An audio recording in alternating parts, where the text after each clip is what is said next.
Hi, it's Fias Tarot. Hello, Virgo placement. So, this is your love reading ngayong January.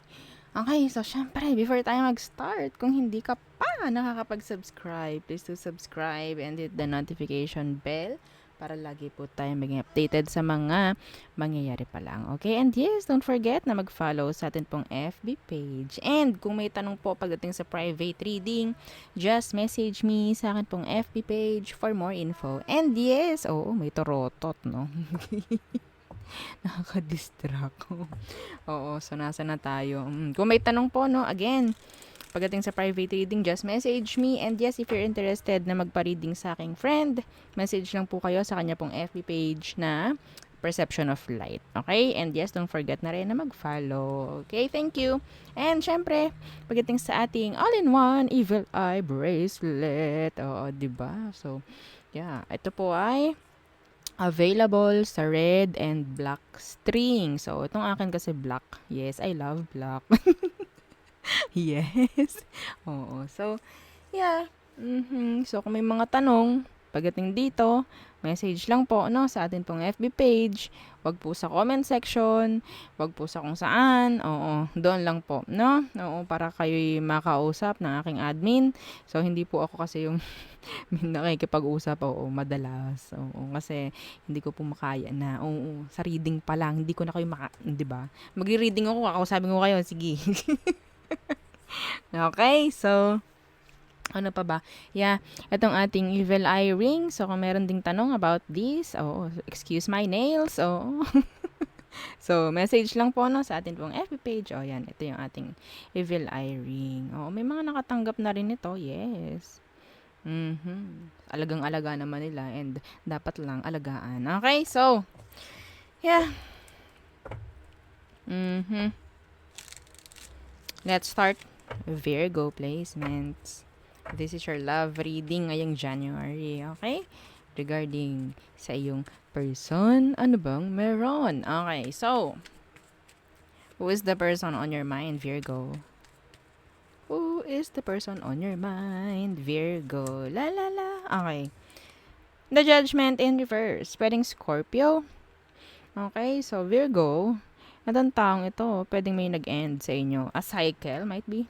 Okay? Yeah, and the Nine of Chalices. You be, ano ba, nabubulol ako. Pwede sabihin ko, single ka na from this person. And yes, sabihin natin dumating sa punto na parang gustong-gusto mo tong taong to, pero may nag-end sa inyo. A cycle. A cycle. Okay? Some of you, itong taong to, sabihin natin ginugusto ka pa rin hanggang ngayon. Yes, hindi, tingnan nyo, Eight of Swords. Marami pa rin siyang gustong malaman, marami pa rin siyang gustong itanong, mga ganyan. So, parang siyang stuck. Okay, kung makikita nyo, meron yan dun sa loob yun, nakakulong sa mga swords. Okay, swords, ayan ay pag-iisip. Excuse my nails. So, pag-iisip yan eh. Pagdating sa tarot, yung mga espada na yan ay yung pag-iisip. Okay? Kapag naman cups, ayan ay mga emosyon. Okay? So, yeah. Emosyon. The Four of Chalices. Pakiramdam nila, excuse me, parang, doon palagi yung pag-iisip, overthinking, andyan yung parang lahat na ng klase ng iniisip nila. Okay? Yes. Ginugusto ka pa rin kasi. Tingnan natin. Ano bang mangyayari sa sitwasyon ninyo? Okay? Anong mangyayari? Okay.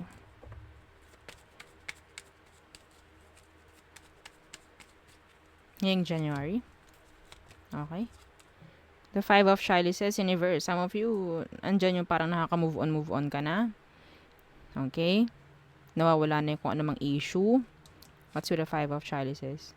Yeah, the Ten of Wands. Dropping. So, parang gagaan-gaan na yung sitwasyon mo, sitwasyon ninyo, or sabihin nating situation itself. Mga ganyan. So, parang mas magiging okay. Mas magiging magaan unlike before nung naging kayo. Okay? Yeah, the Ten of Chalices. Being happy, being contented, mga ganyan. Okay? So, tingnan natin ano bang next action ng taong ito. Naku po. Oo, meron nga ba? Tingnan natin. Pagdating sa'yo, Virgo, anong next action niya? The Star. Okay, some of them, sabihin natin pwedeng pinagdarasal ka pa rin ng taong to. Oo. Okay? Sabihin natin, healing na rin. Itong taong to. Nag-heal na rin, kahit papano. Why the Star? The Nine of Swords, yes. Hahayaan ka ng taong to. Yes, hahayaan ka kung saan ka nagiging okay. So, ito yun.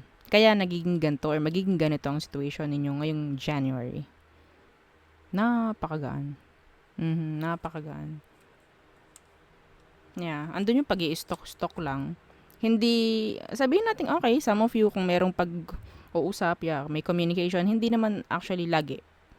Okay? Iba naman sa inyo, sabihin natin, totally wala ng communication with this person. This is nice. Kasi parang yun nga eh. Parang yung pagdistansya ng taong ito is makakatulong na rin sa sitwasyon para gumaan-gaan. No? Okay? So, anong advice for you, Virgo?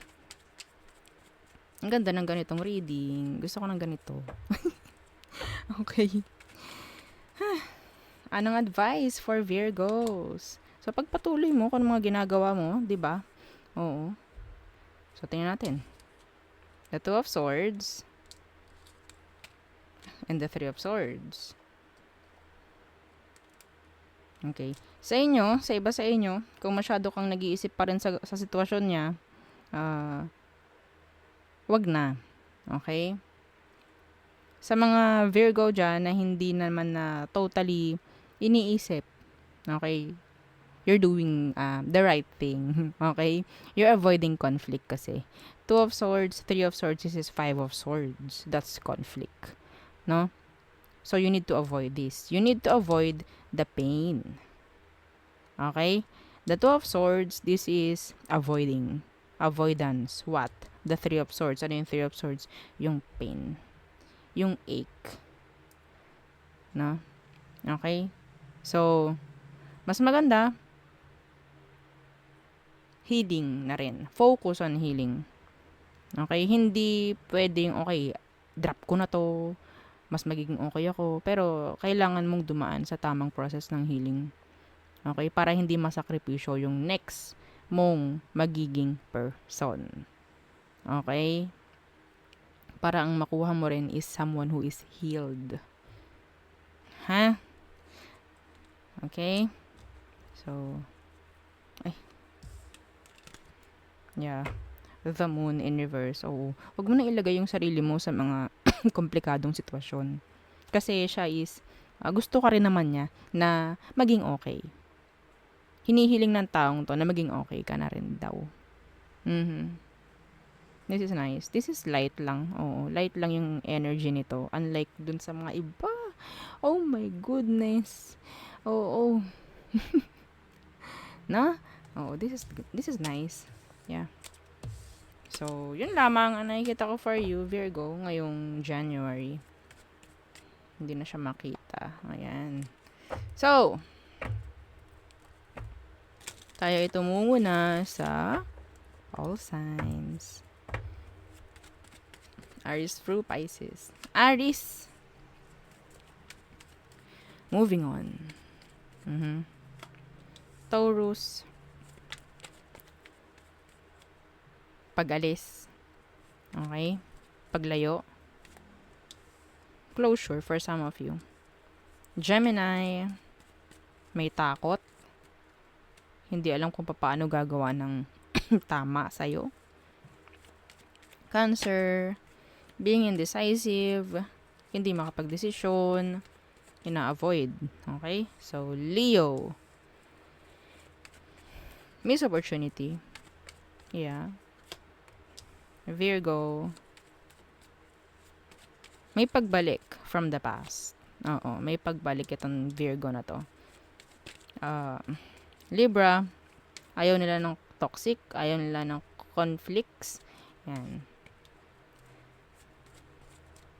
Scorpio. Attracted. They want your attention. Getting your attention. Sagittarius.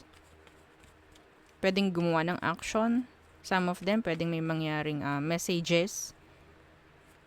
Fast communication coming from the Sagittarius. Capricorn, being happy. Okay, kontento. Oh, yan, mga ganyan.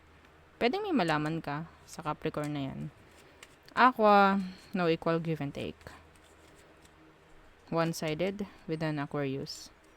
Pisces, they missed you. Okay? So, there. Yun ang ating reading for you, Virgo placement. So, thank you. Bye. Don't forget to like, share, and subscribe.